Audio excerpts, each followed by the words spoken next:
Hello, everyone. Happy Monday. Welcome to Marvel-ous Movie Mondays with Kelsey and Dill. We're recording this very late at night, or later than I usually record anything, so I'm a little low energy, and I've been having tech issues once again. But talking about Marvel with you, Kelsey, always puts a smile on my face. How are you doing today? I was just gonna say the same thing about you, Jill. I'm great. I just realized we're both also wearing earth tones, so we're kind Oh, of we are. matchy today. Yeah, I mean, good goes to show how good of a host I am that I forgot to put a Marvel shirt on while I go put a Marvel shirt on like I was supposed to before I forgot. Kelsey, why don't you tell us about the news of the week? Because my news is your news. We're talking about the Emmys, but Kelsey, give your lowdown while I go do that. Sure. So the I'll turn my Emmys, camera off so you can't see me do the change, but I'm listening. Emmy, Emmys happened last week, the 19th, September 19th, and some interesting stuff happened. Unfortunately, we didn't see WandaVision win any of the major awards that they were nominated for in the limited series category, but we did see that they won for some creative awards, some technical wins. Um, I'm just sorry, using a second to pull those up right now so I know exactly which ones they won for. Where'd my shirt go? Oh, how do you change? Wow, that was amazing. Hey, look at him That's now. a quick change. That's my theater skills right there. Okay, so they won for outstanding fantasy sci-fi costumes Nice. and Oh, outstanding original music and lyrics, I believe for Agatha All Along, of course. and outstanding production design for a narrative program. So they Oh, got some technical and creative awards. you said production Um, design. You said production design was one of them. I did. Good. Yeah, that's one I would definitely give them because like the sets were amazing. Going through literally decades and decades of different sets, that's incredible. Yeah. Um, yeah, well deserved. Good job, WandaVision. Well Um, deserved, yeah, happy, a little disappointed, was really hoping that they would squeak out one of those yeah. wins for the performances. I No, honestly thought that it should have won, like, overall limited right. series Well, because that's a it was just so unique and nothing that I feel like we've seen in TV before, but I just yeah, don't think that the Emmy voters were that keen on voting for something yeah. Marvel related. I I don't think know. I think there's enough Marvel fans out there to nominate it because it did get nominated. But I think when it comes to a win, the same thing we've seen with Mandalorian with Star Wars, like it's not getting the wins, it's getting the nominations, but its wins are mostly in like the technical categories. So I'm not surprised, but at the same time, I'm like, yeah, maybe this is just a good trendsetter. So now, if a future show is good enough to sneak its way in there, it'll get nominated as well. Don Cheadle also did not pull off his Emmy win for best guest actor in a television series that he had no business even being nominated for because he's in one scene of Falcon and Yeah. the Winter Soldier, but he was nominated and he did not win. But a pretty rough night for Marvel fans on the Emmys, but I think the stuff that did win was still deserving. I mean, it's not in the Sure. same category, but Ted Lasso got a bunch of nominations. A lot of my close friends and family will watch that show; they love it. Mayor of Easttown and Queen's Gambit seem to really split all the categories that WandaVision was up for as well. So I gotta Yeah. check. I gotta check those shows out. But yeah, it was an entertaining show. I was watching it, kind of half watching it, watching the Chiefs game on the other TV. But I was bouncing back and forth. One was definitely a little more entertaining than the other, or a little more satisfying, I'd say, than the other. Um, Meaning the Chiefs lost, but it's okay. Yeah. So Didn't know you were a Chiefs fan, Dill. I'm not, but we are a Chiefs like apartment. So like apartment, it's like Okay. the Giants and Chiefs, and then it's like Red Sox, and then I'm the Yankee. But like it's like those are the sports teams that we root for in this apartment, and at least the football teams we kind of root for together. Whereas baseball, it's a little different. But yeah, so Gotcha. we were all rooting for the Chiefs, especially against the Honestly, Ravens. But yeah, the biggest disappointment for me at the Emmys was I already voiced this to you, but for those of you listening, the fact that Bo Burnham's Inside yeah. did not win the pre-recorded variety show category Well, was absolute like BS. Oh my god. So it's disappointing. not the fact that Bo Burnham didn't win because he should have won, but like if he didn't win, I'd be like, all right, who did win? And it's Hamilton, and I think it's like, well, like I get why they're calling it a variety special because like it was on a TV, it was on Disney Plus, but like it's a stage performance. The same stage performance won Tonys. So the fact that Hamilton is now an Emmy Award winner for the same exact production, same direction, the only thing that's different is the camera. Yeah. And it beats Bo Burnham's Inside, which is one of the most brilliant things put on any screen this year. Like, that's a little weird, but it is what it is. It like Hamilton had its time. It Yeah. swept the Tonys. We like it. We know we Right. recognize it for what it is, and we did in like 2016 when it came out. But it is now like 6 years old at this point.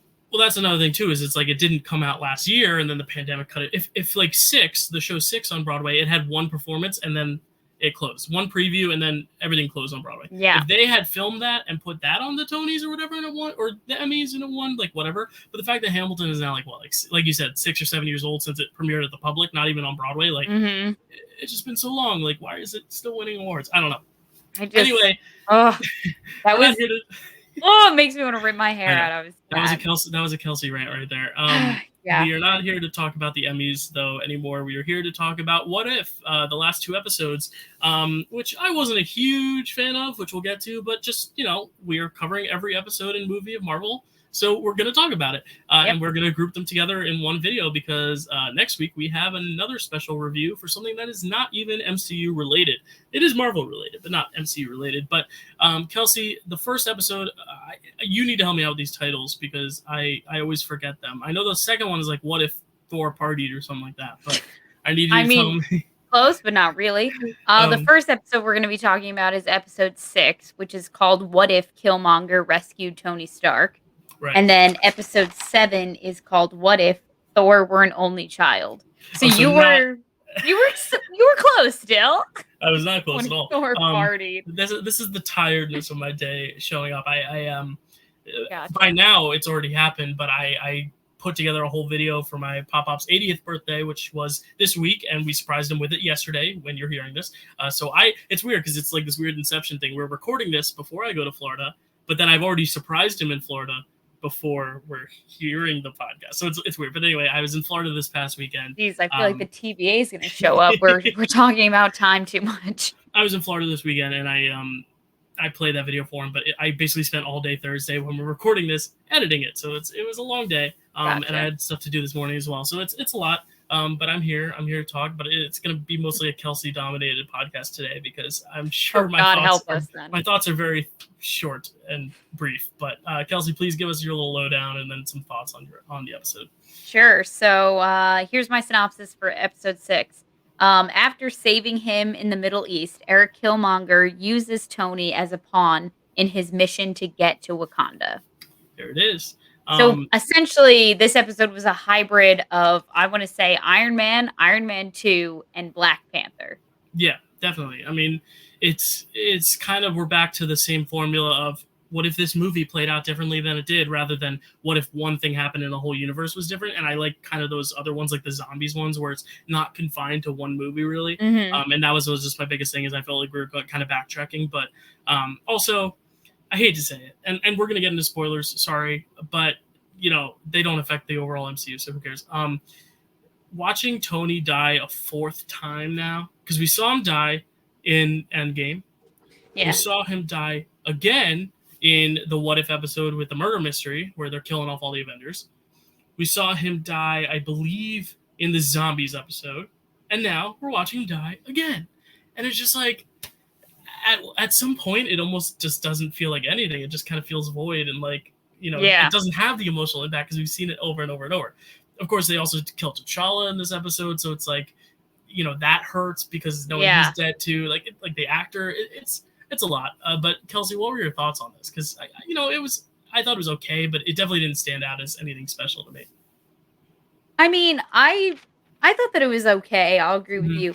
My biggest issue with this episode was that it just, for me, it ruined the character of Killmonger. I agree. Because he's just he's easily, I think, between the two of us, at least a top 3 villain for both of us. Between the two of us, we actually had a ranking. It was number 1 combined. It was my number 1 and your number 2. So it was our number 1 combined. Yeah. He's up there for us. And the fact that they just made him just so much more selfish and just cruel and like Yeah. just so I feel like so many unnecessary deaths happened in this episode that Yeah. just made him just like so unlikable because you in Black Panther like you totally get his message, you get where he's coming from. It's Yeah. not that to the point where you're rooting for him by any means, but like you understand him There are and times where you're rooting for some parts of what he does. Like there are right. in Black Panther. Like there's some moments where you're like, oh yeah, that does make sense. It's kind of fucked. But yeah, I agree with you though. Like this one, not at all.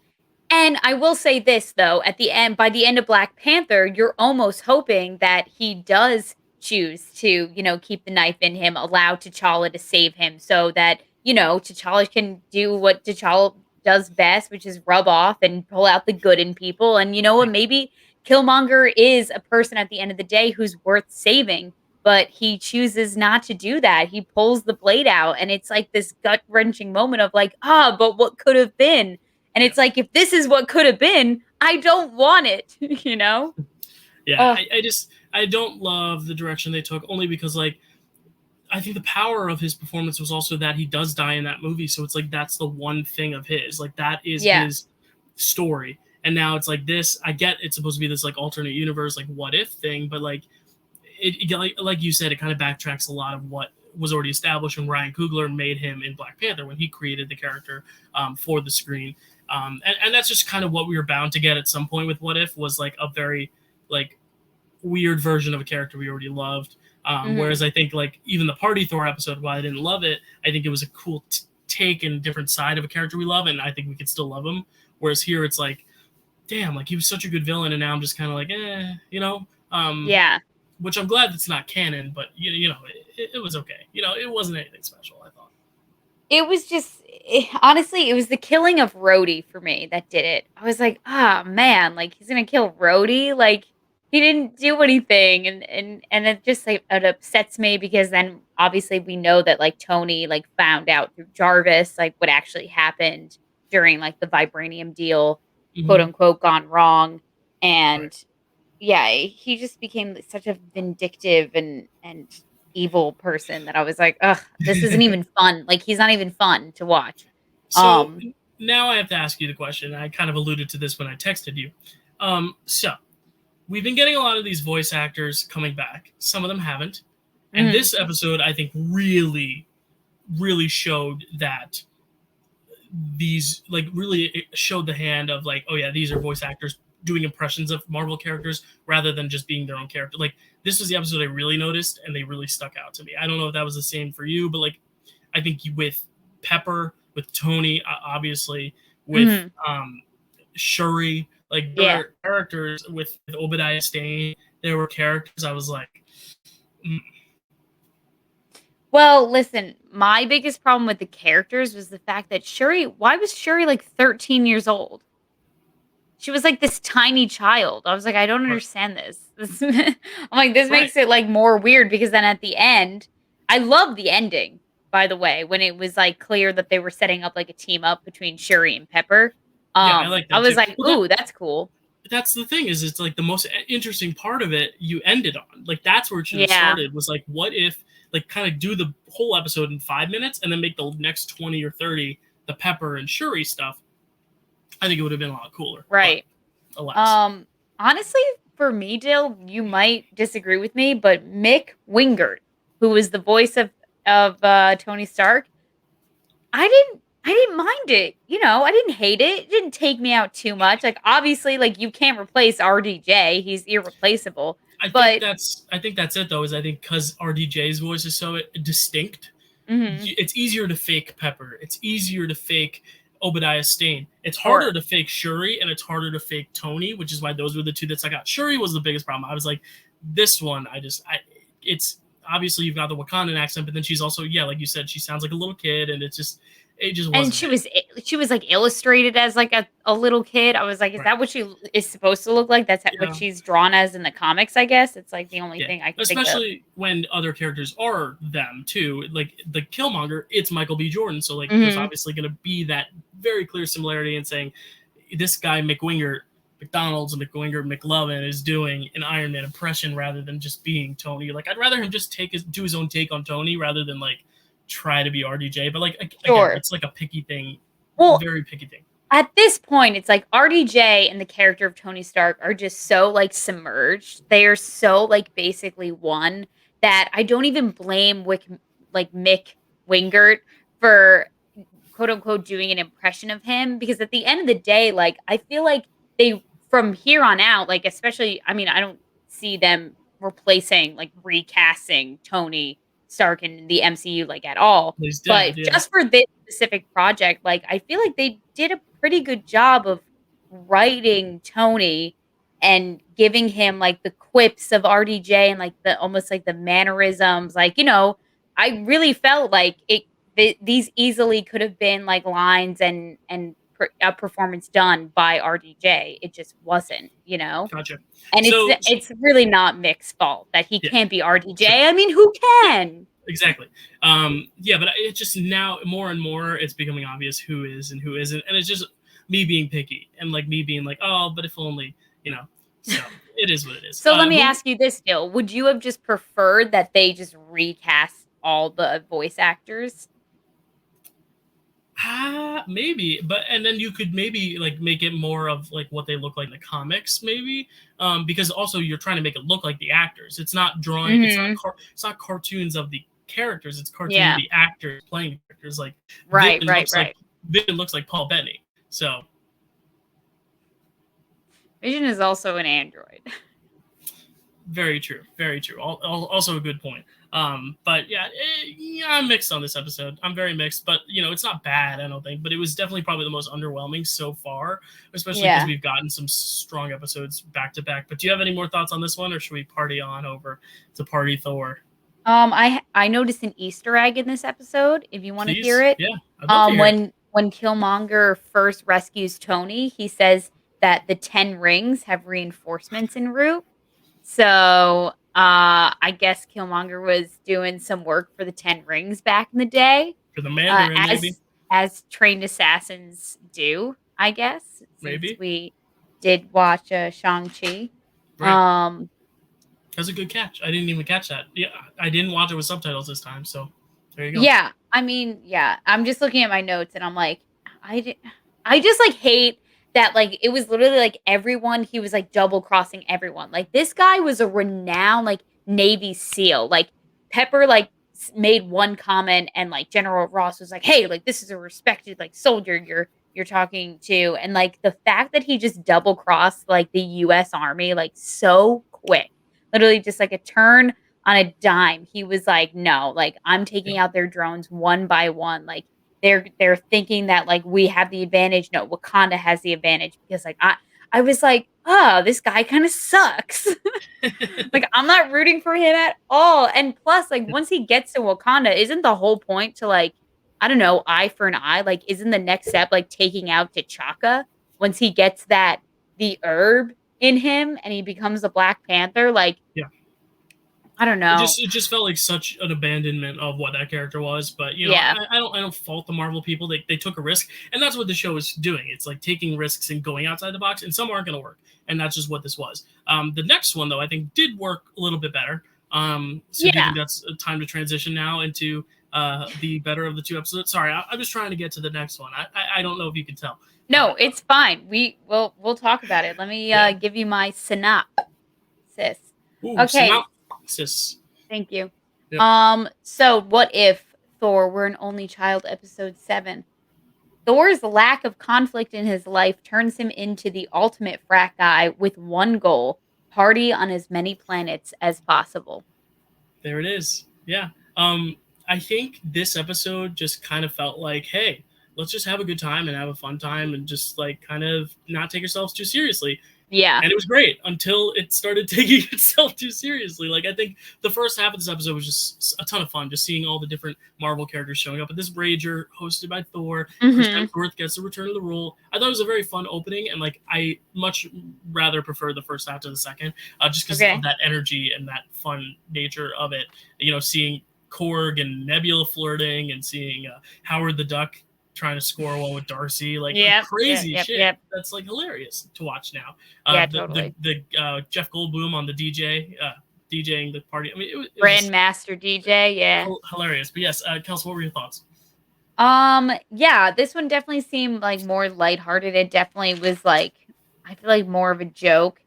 Um, Yeah. full with a lot of great gags. Hmm. I'm just like looking over my notes. I have a lot of Easter eggs, obviously, Yeah. because there were a lot of things to pick up on in Well, this. why don't you talk through your Easter eggs, and then maybe if you spur any thoughts about that part of the episode, you can talk about it. Well, we'll kind of go in reverse. We're Oh, okay. changing up the algorithm right now.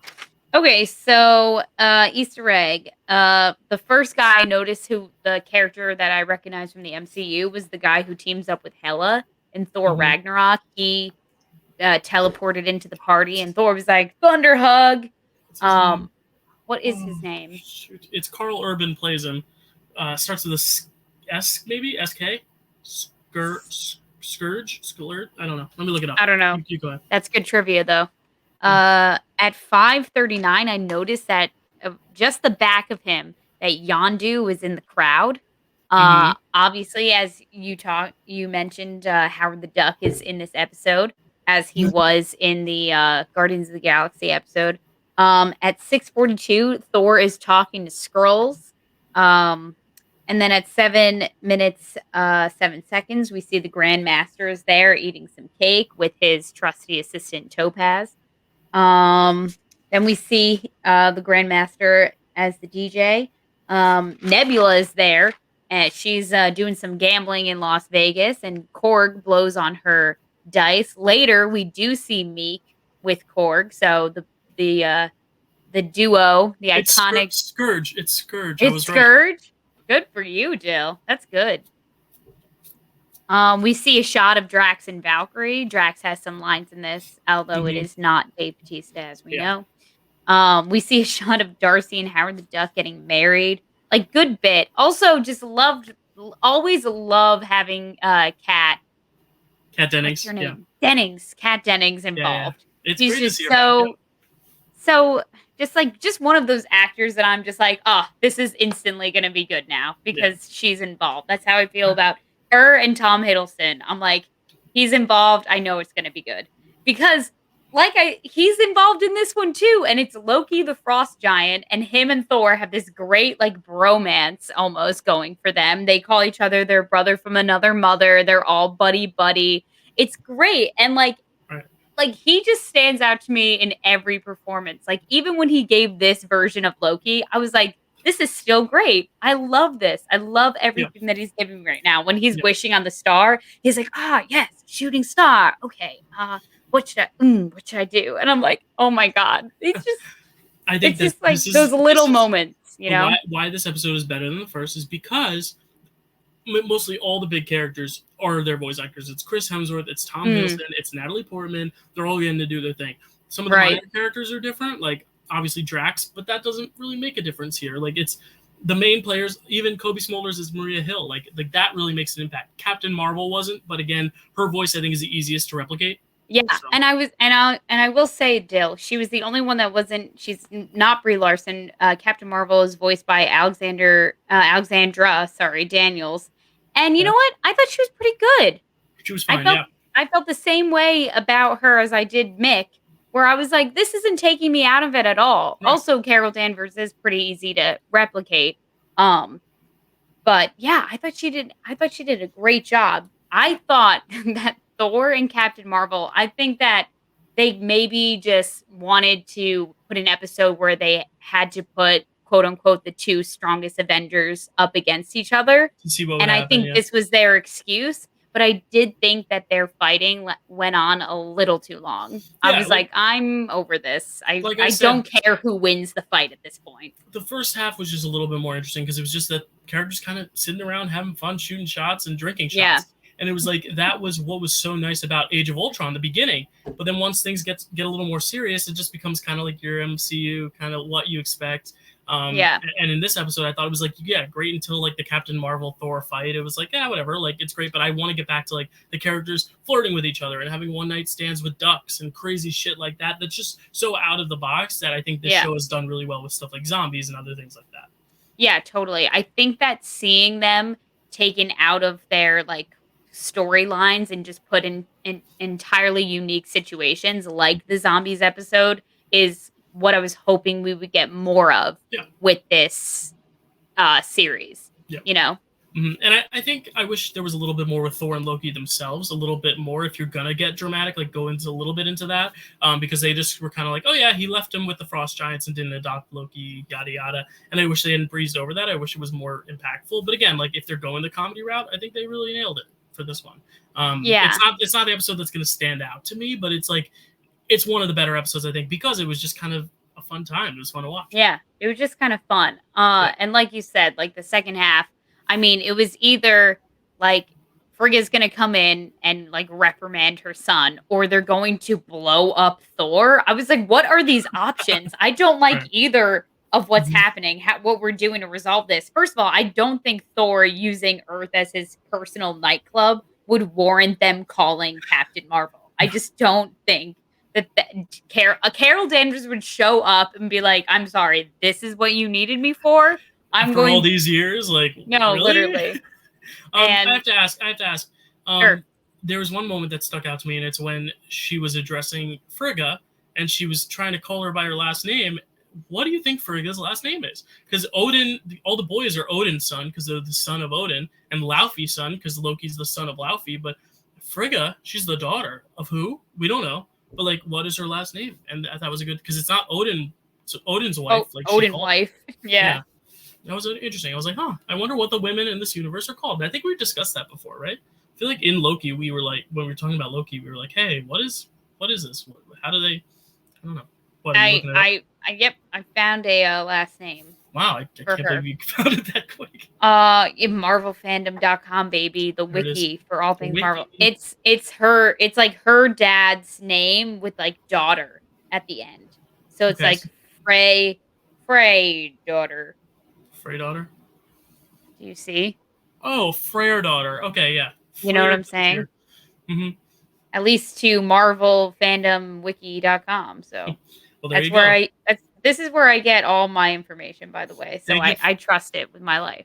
Thank you for answering what could have been a fun bit of us just trying to guess, because that would have been either really fun for us or really annoying for everyone else watching. So, I'm sorry. I just I figured that she probably did have a last name, and I was like, oh, I think I need to know what it is now. yeah. Well, we didn't have her last name in the bracket, so if we ever redo May Madness and she gets the 1 seed again, like she did for randomly, because remember we randomized it, she was the one overall seed. Yep, we sure did. Thor's mom. We were like, hell yeah, again the 1 seed. Then we'll make sure to put her last name on there. Any other thoughts just on this episode? Like I said, it was fun, but again, it's hard to really dissect and dive deep into this because it's just like it's Thor drinking, and we've seen it, but it's fun, you know.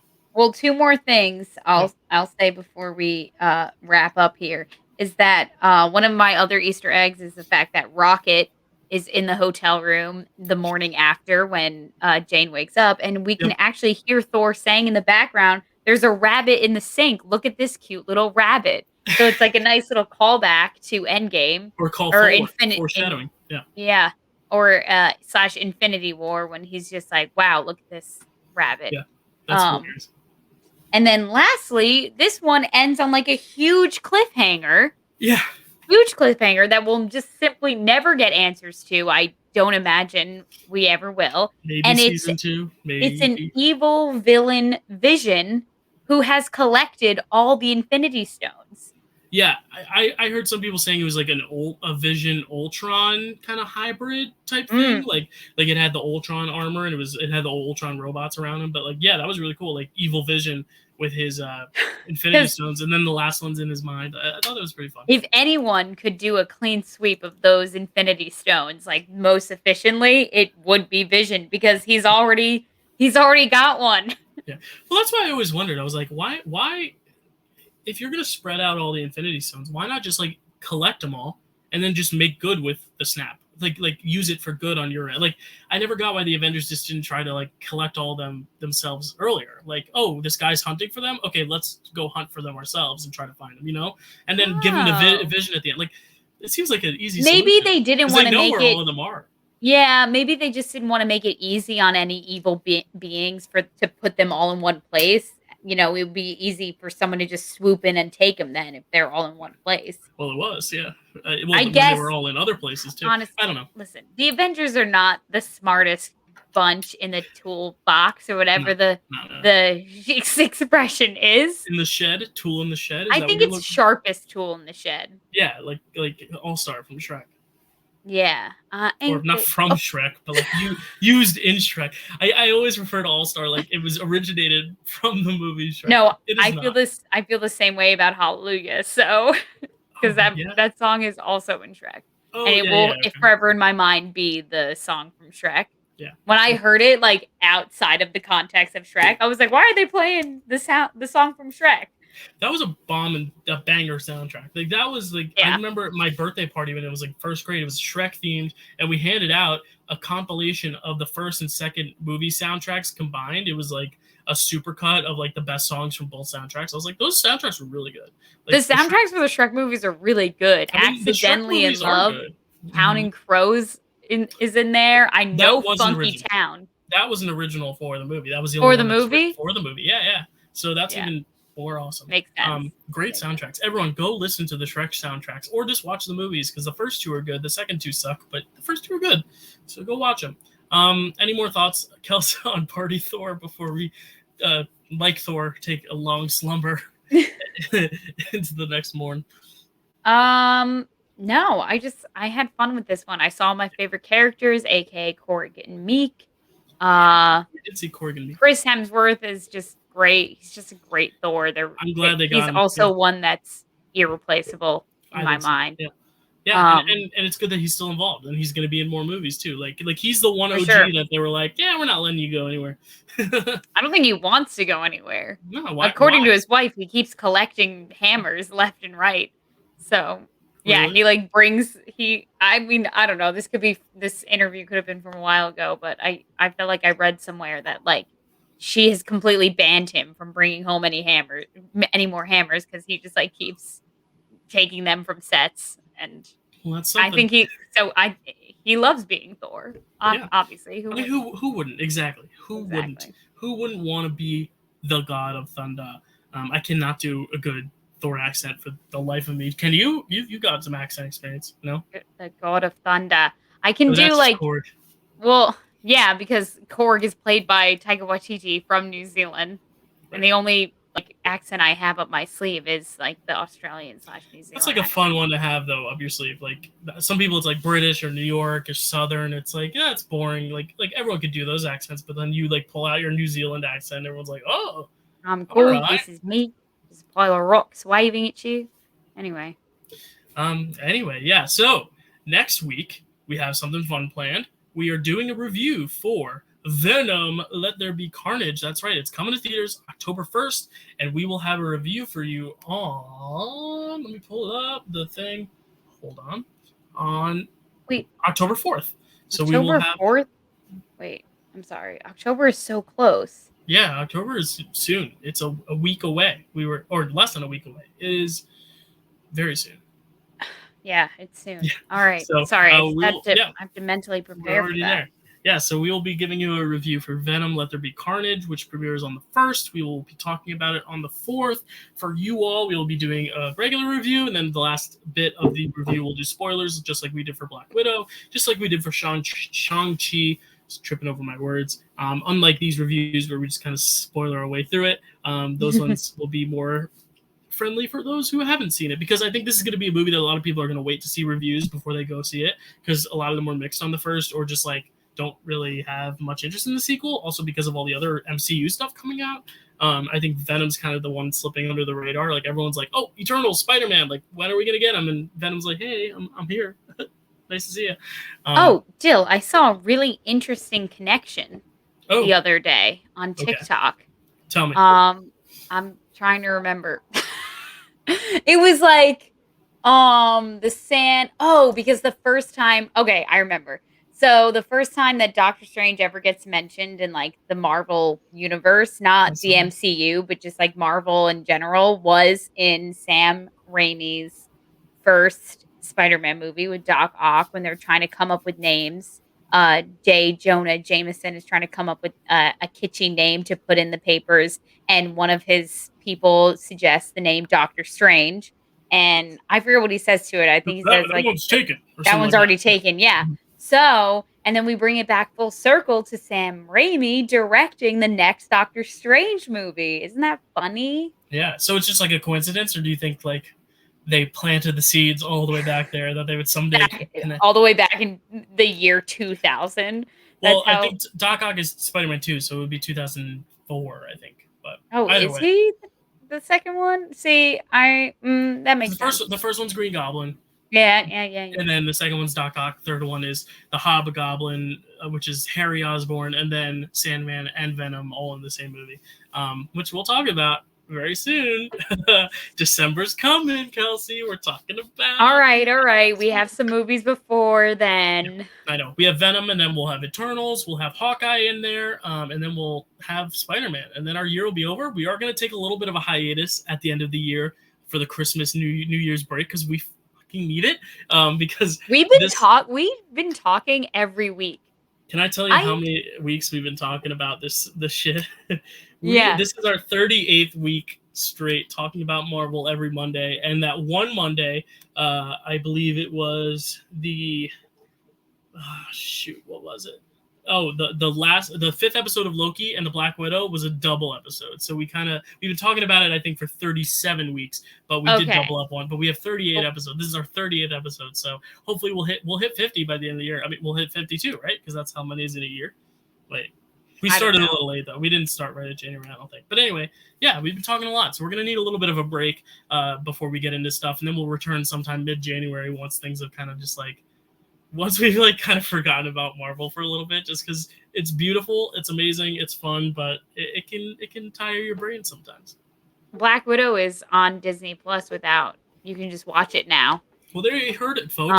Black Widow is on Disney Plus. You can I might jump in and do a MCU 30. rewatch. A whole MCU rewatch. Are you gonna fit Black Widow into the timeline, like put it right before Infinity War, or are you gonna watch it? Do you think that's how we do it these days? I have never watched it timeline order. I've always watched it release order. So like I watched the whole like Infinity War, then Captain Marvel, because I like the idea of like Infinity War happens and then it's like, oh, let's go back to Captain Marvel now that we understand the mystery of it. And then I've never done it, but I might watch for the next rewatch. Might watch in chronological order. But what? So you've never watched it in chronological order? No, I've watched it the way it was released in theaters because I want the experience of what Marvel fans felt watching these movies growing up. Like I want that feel of like, oh, so now that we've teased Cap, let's watch first event and jump into the events. Like I don't like starting it with the first event or something. Wow, I've never watched it in release order. Maybe that should be what I do next. Yeah. So maybe you watch a release order, I'll watch a chronological, and then we could say which one we think is better. Yeah, we could see which one because.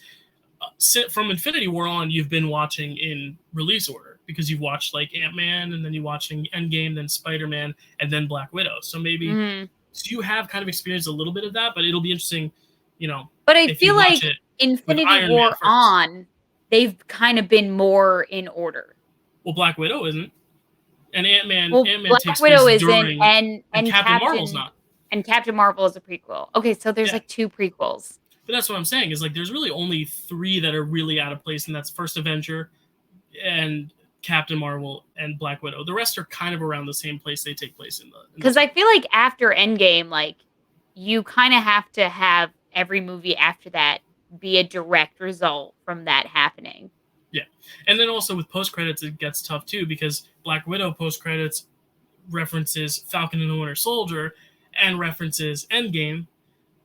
But the movie takes place before Infinity War, so if you're watching it in chronological order and you've never seen Endgame, it spoils that she dies, that Black Widow dies in Endgame. So like it's a tricky balance, and I think that's the problem we run into when we release prequels, but then make the post-credit scene where we are in the timeline. It kind of screws everything up. Because I have a friend watching it for the first time chronologically, and they were about to watch Black Widow, and I said, "Hey, don't watch post-credits, or you will spoil it yourself." So.